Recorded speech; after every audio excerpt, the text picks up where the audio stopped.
Welcome to the Highland Heights Sunday morning Bible class. We are glad that you are joining our conversation. If you haven't been with us before, every Sunday morning we drop this video on YouTube, and it's another time for us to come together to learn about God's Word. Of course, we say this every week, and we will continue to say this every week. We really do hope that we are back in person sooner rather than later, but until we are, we will continue to have these conversations here, and we're glad that you're joining us for these conversations. Now, we are starting a new series in this video, so if you haven't been with us before, this is a really good place to start, and a really good place to enter into these conversations that we're having. Jeremy, we talked about the early church of Acts 2, and then we talked about being a what was the word? Not a remnant. Yes, being a remnant. There was an R word. I knew it was there. Being a remnant. And then we just got done with our series on apologetics, what it means to defend the Christian faith. We're going to continue on with the ideas of the basics of the Christian faith, and specifically what's the foundation? What are the principles, the moral codes that we as Christians are built on? And for us as Christians, this goes all the way back to Exodus chapter 20 and Deuteronomy chapter 5, where God enters into covenant with his people. It's no longer individual conversations. It is for the world to hear. So for this week, we're going to do a broad outline, and then we're going to take them one by one, which should take about 10 weeks, you would think, with the 10 Commandments. So, Jeremy, you're a historian, right? So what's the context that we come into? Where do we start off when we are thinking about the 10 Commandments and what it means for God's people? Well, we start where God started. When God comes, so they come out of Egypt, okay? They are the descendants of Abraham, Isaac, and Jacob. They have been brought out of Egypt to fulfill the promises that God has made to Abraham, to Isaac, to Jacob. I'm going to make you into a great nation. I'm going to give you this land. Through you, all people of the earth shall be blessed. And he brings them to Mount Sinai, and God himself descends on Mount Sinai. It's this incredible scene. Okay, Spielberg would just eat his heart out to see this. Okay, there's thunder and lightning, and the Lord descends on Mount Sinai, and he says, I am the Lord your God who brought you out of the land of Egypt, out of the house of slavery. So God is saying, here I am. I brought you out, not through anything you did, not because you're special, because I made a promise. And I have chosen to make you the fulfillment of the promise I made, the promise I made to Abraham, Isaac, and Jacob, and the promise I made to all mankind back in Genesis 3:15. Okay, the offspring of the woman that will crush the serpent's head, that promise. Israel is going to be the vessel through whom that promise is going to be fulfilled. And what's more, Israel is going to be God's example. This is what it means to be God's people. Now, a couple of things, interesting things that jump out of Exodus chapter 20 and verses 1 and 2, and then Deuteronomy 5:6. If you look in most English translations, it's going to have, I am the Lord your God. And that Lord is going to be capital L-O-R-D. Okay. What's going on there is that is the way the English translators have chosen to render the name Yahweh. So when it says, I am the Lord your God, what he's actually saying is, I am Yahweh your God. And that's important to the people of Israel, because the people of Israel would have grown up in a world that was just awash with gods. Okay, they're everywhere. They came out of slavery, 400 years of slavery in the land of Egypt. The Egyptians had so many gods. I mean, you can swing a cat in Egypt without hitting a god, which is kind of doubly ironic because they worship cats. But they're very familiar with a polytheistic world. And here is Yahweh saying, this is my name. Okay, and that's going to have enormous significance coming out of Egyptian culture, because to know the name of a god was very, very powerful in Egyptian culture. I am Yahweh. You don't belong to any of those other gods. You belong to me. I am supreme. And I am choosing you. And it's interesting. Sometimes we say, oh, well, there's no grace in the Old Testament. Grace is in the New Testament. Well, there's grace right here. Israel didn't do anything to deserve this. Israel doesn't earn this. And what's more, let's be honest, Israel never earns this throughout their history. But God chose them anyway.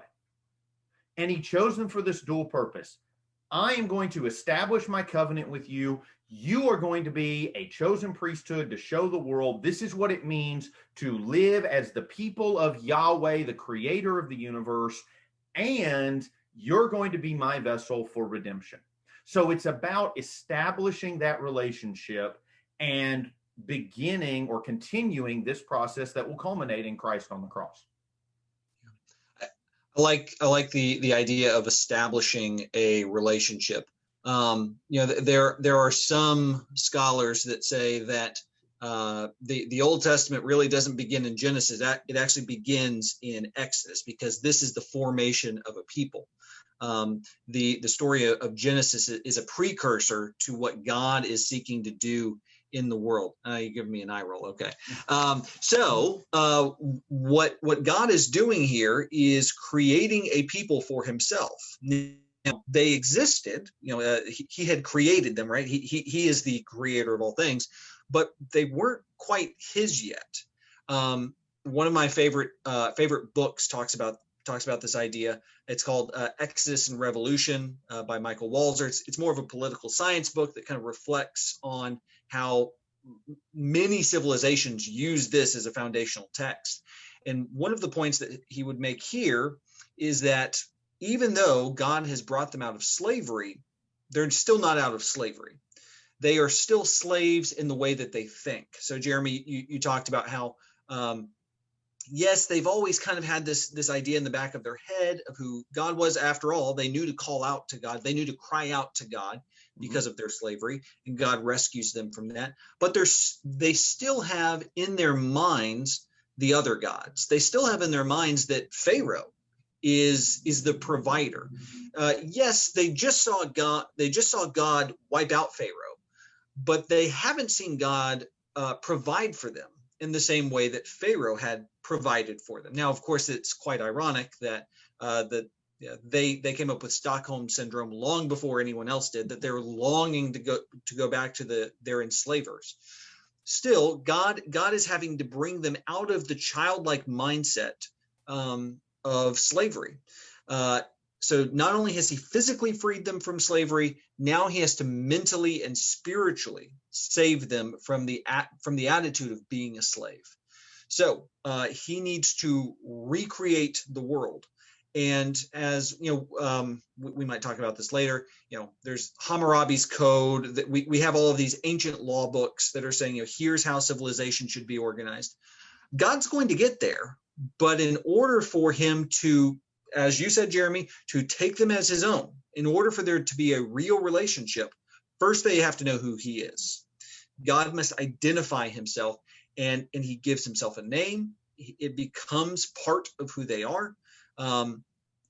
We know from later in Jewish history that name is precious to them, as it is part of the laws that are here, and it should be precious to us. So to have a relationship with God shows that God presents himself. We must present ourselves to God, and part of that presentation is to be holy.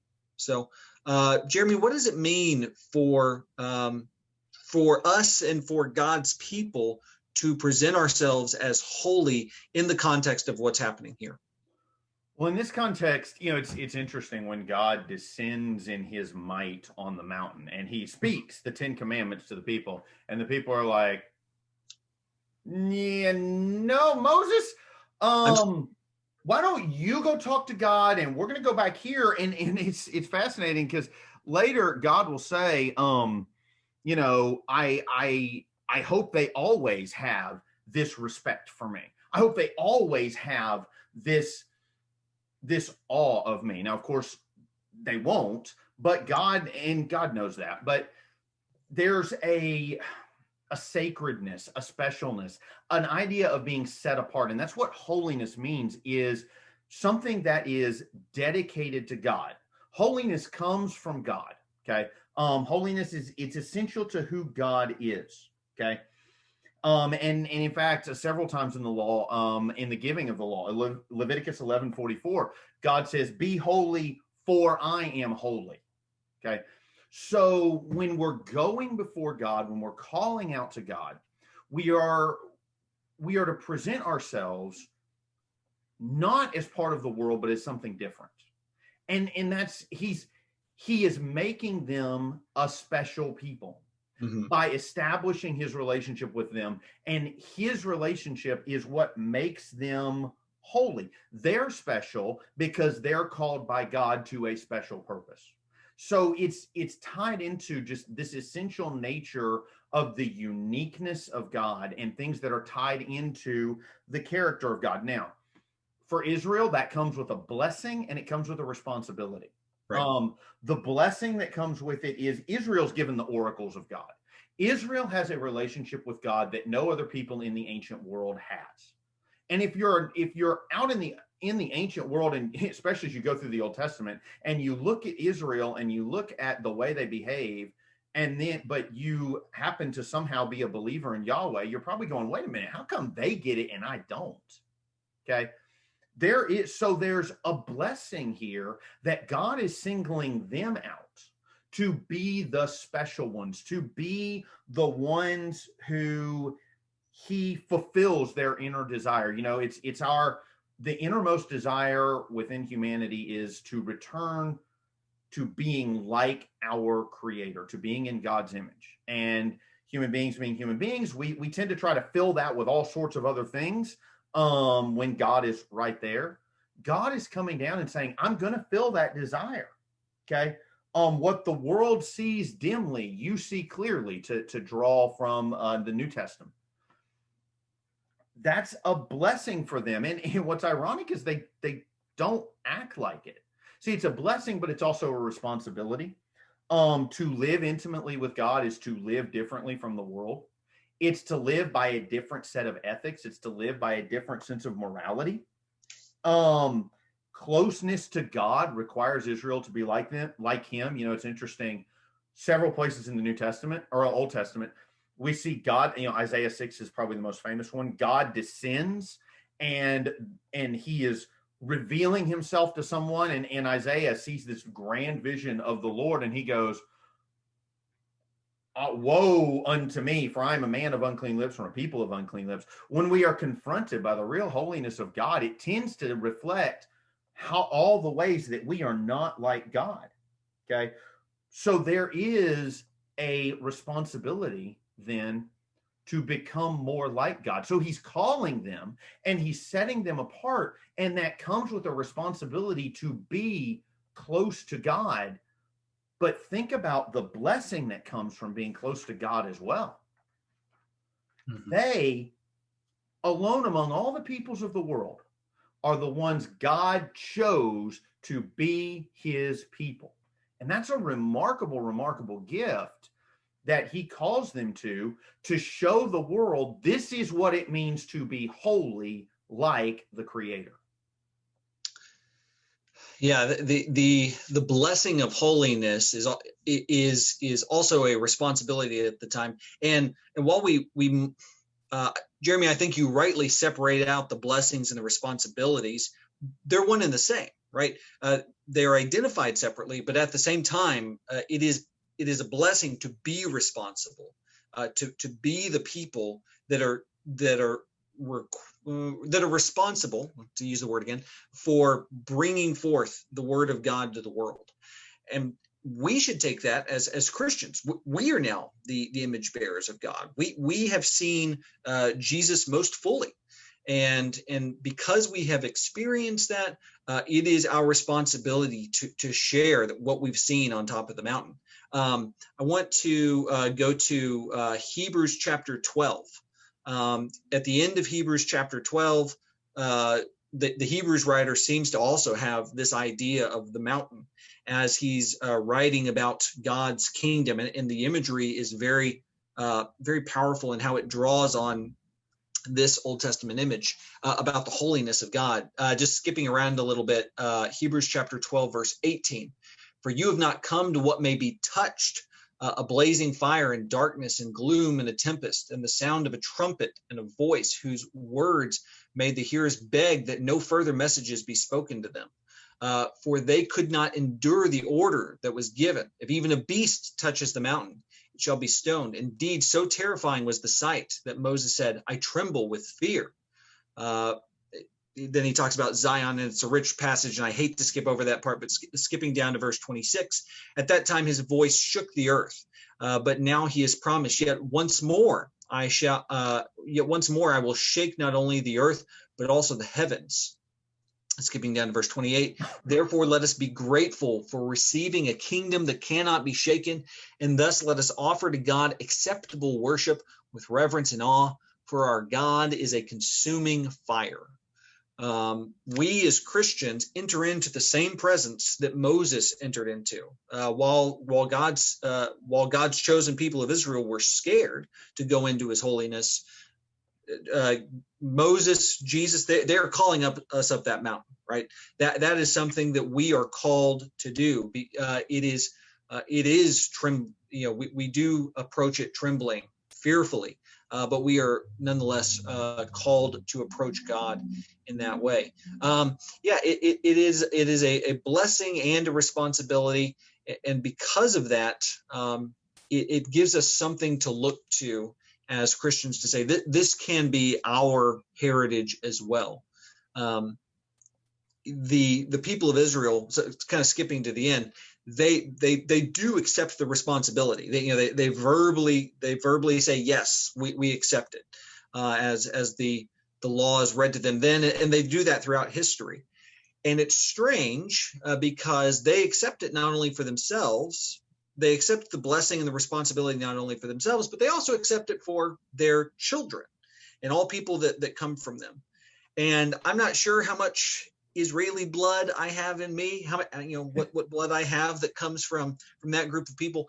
But I think we as Christians should feel the responsibility not only to accept the blessings and the responsibilities ourselves, but we're part of that lineage that our ancestors, are, if not biological, at least our spiritual ancestors, have accepted it on our behalf, and it gets passed down to us in that way. So there is a different type of covenant relationship that's happening at the foot of the mountain that gives, I think, new meaning to what happens at the foot of the cross. So.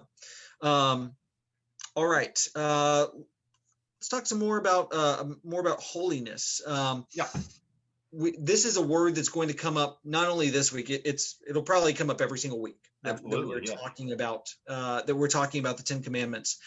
Holiness has different meanings to it. What do we mean here? What's the different ways that we can see what's going on here? Well, the way I usually conceptualize it, especially when I'm teaching high schoolers, is just to help them kind of conceptualize what's going on here. We need to remember that holiness is, again, it's tied into the nature of God. It's tied into God's nature as unique, God's nature as the ruler of the universe, as king of all creation, God's nature in this sense as the one who is calling Israel out of the vast sea of humanity and designating them. Okay. So there is an authority that comes with God's holiness. And so the way I tended to help my students conceptualize it is that I'm sorry about that.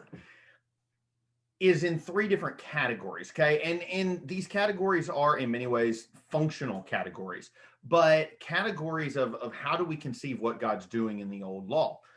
There's function. The way I described it is functional, ritual, and ethical holiness. Okay. Functional holiness had to do with it had to be done in a way.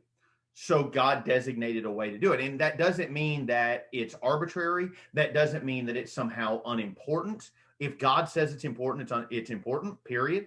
Okay. But this would be things like health issues. We know within the food laws, there were certain health things going on within the kosher laws and things like that. Ritual has to do with the worship of God.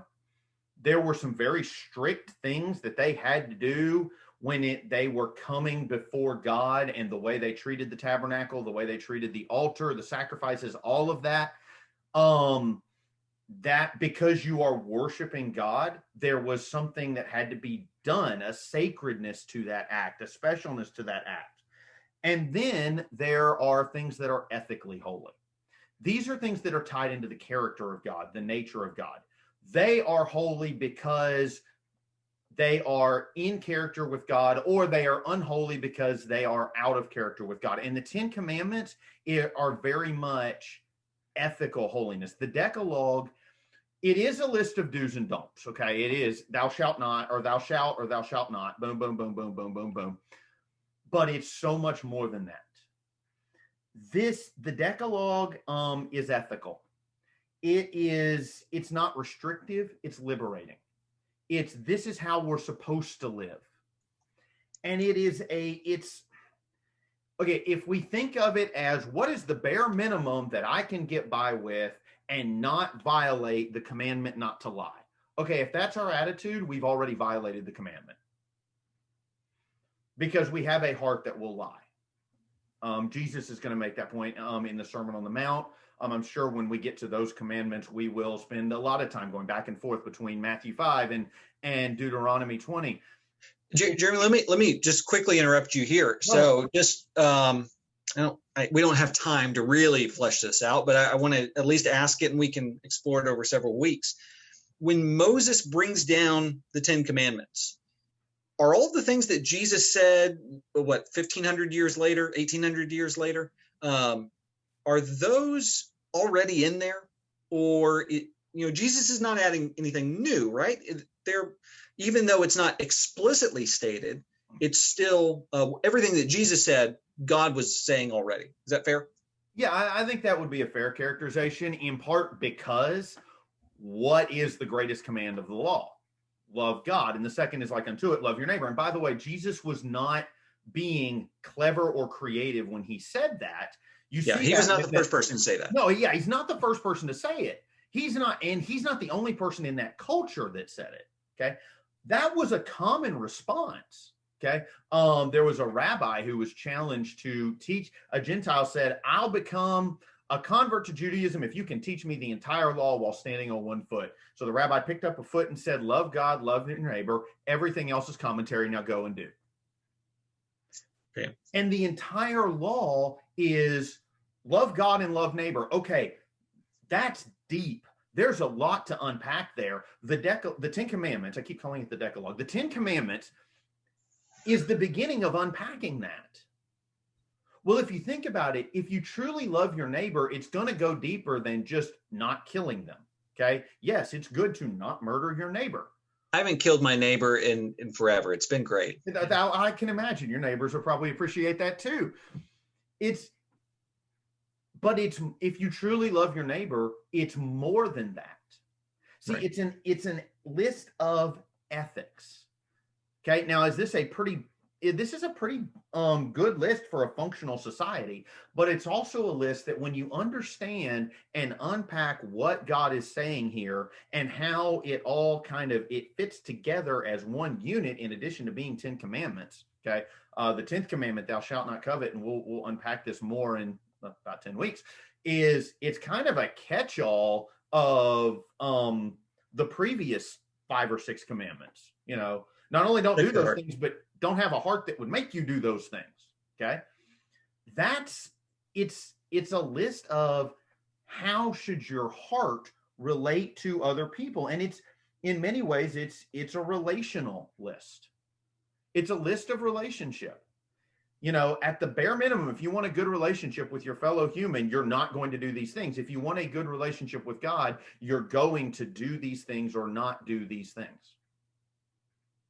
So the relationship that we have with other people is meant to mirror the relationship that we have with God. In order to have right relationships with our spouses, with our children, with our neighbors, with our church family, with the community. First, we have to have a right relationship with God.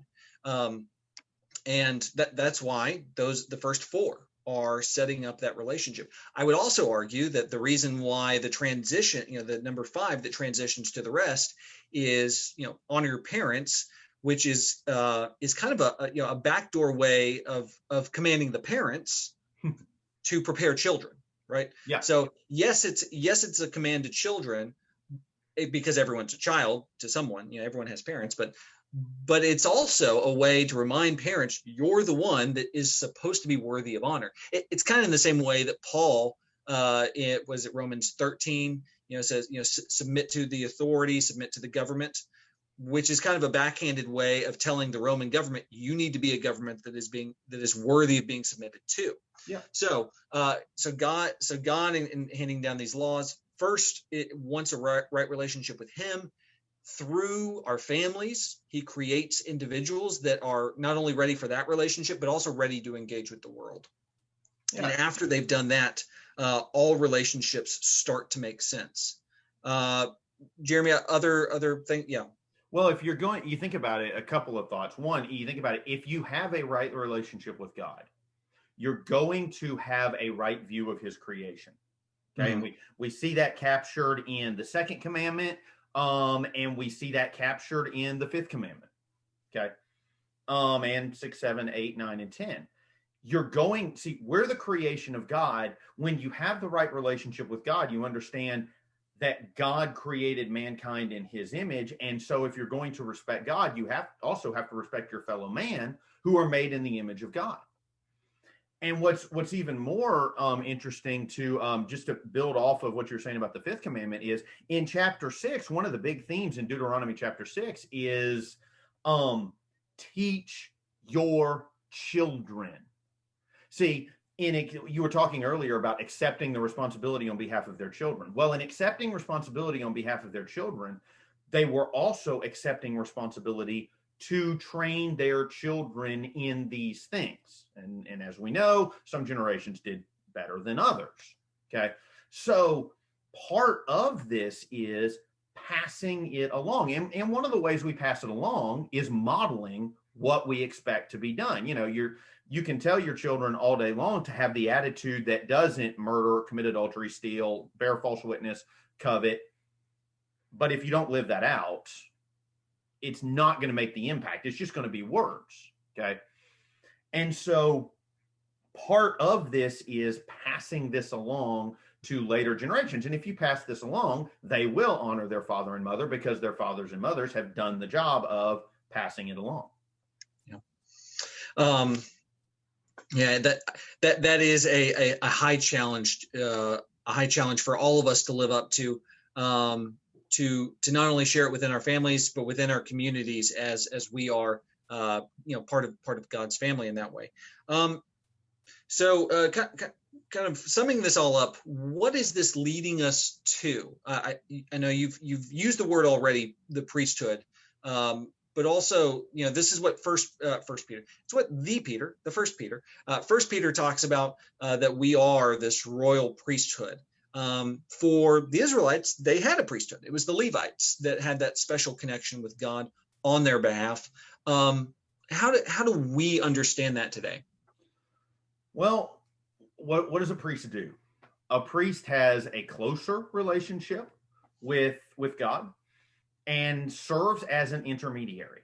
One of the jobs of the priest was to teach the people the law. We see that in the book of Ezra. Ezra was a priest who was commissioned to return to Judea and teach the law to the people. Okay, and that's Ezra returned 60 years after the original return from the exile. So it's been a long time. And apparently the people need some retraining, as we find out in Haggai, Zechariah, and Malachi. And the books of Ezra and Nehemiah as well. So a priest's job was to serve as this intermediary and to live out this commitment, okay? To live out this covenant and to show this is what the covenant was.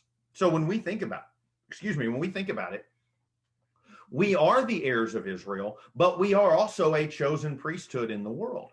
And so our job is to serve, to bring people to Christ.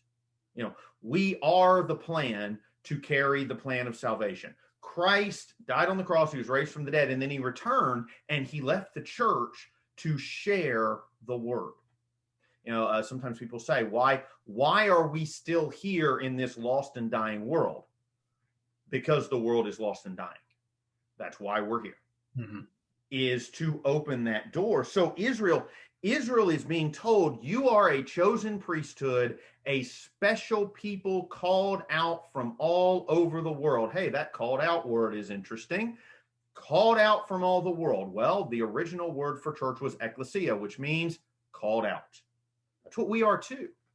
We are here to say, this is what it means to be in relationship with God, and these are the enormous blessings that come from that relationship. And we have, to the extent that we need to be prophets ourselves, we have the ultimate prophet, priest, and king who is acting on our behalf to show us what it looks like to have that right relationship with God. We are right at 30 minutes. So, Jeremy, closing thought, closing comment. What's the one thing that we need to be thinking about as we start off these conversations about the New Testament? Well, the Ten Commandments.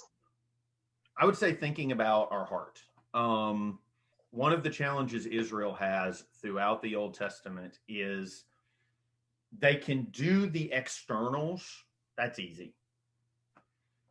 It's changing your heart. Jeremiah talks about how God will have a new law written on the hearts of man. Okay. And the New Testament comes, and that's what it is it's a new law written on our hearts, not on tablets of stone. This is about the heart. Okay. This is about a heart that is wholly committed to God. This is not about how close can I get to the line without violating one of these 10 commandments? Because again, if that's our attitude, we've already lost the battle. So as we're going through these 10 commandments, the question before us should always be, where is our heart and where is the true desire of our heart and mind? If it's with God, then we will have an attitude that will make it fairly easy to do, fairly simple to do these things, because our heart is committed to God, and these are the things God asks us to do. One final comment I'll give. First, interesting fact that leads to a comment. When the founders were talking about different things for the start of the country, Benjamin Franklin suggested that the seal of the United States should be a picture of Moses leading the Israelites out of Egypt. And like every revolution, every founding, there's always a look back to this founding, to God's founding of his people, because that's the ideal. It's the one that's worked the best. I think, though, for us as Christians, as people with families, especially if we've had a bad family experience, we should look to this story as our way to start a new founding, a new revolution within our own families, so that our families can start a new history. And it leads all the way up to Joshua chapter 24. What Joshua says is the ultimate response to this, to God setting up a new family. As for me and my household, we will serve the Lord. That is a response to what God is saying here, and saying we've established the land. So that's the challenge, right? For the next 10 weeks, we're going to look at each of these commands and see what God is saying there. We could read them really quickly, but there's a lot wrapped in there. So we're gonna have a lot to talk about. So Jeremy, I'm looking forward to this. I think this is going to be good. I hope that you at home are looking forward to this. We would love for this series to get interrupted by going back to our Bible classes. But until then, we'll continue here. So thanks, and we'll see you next week.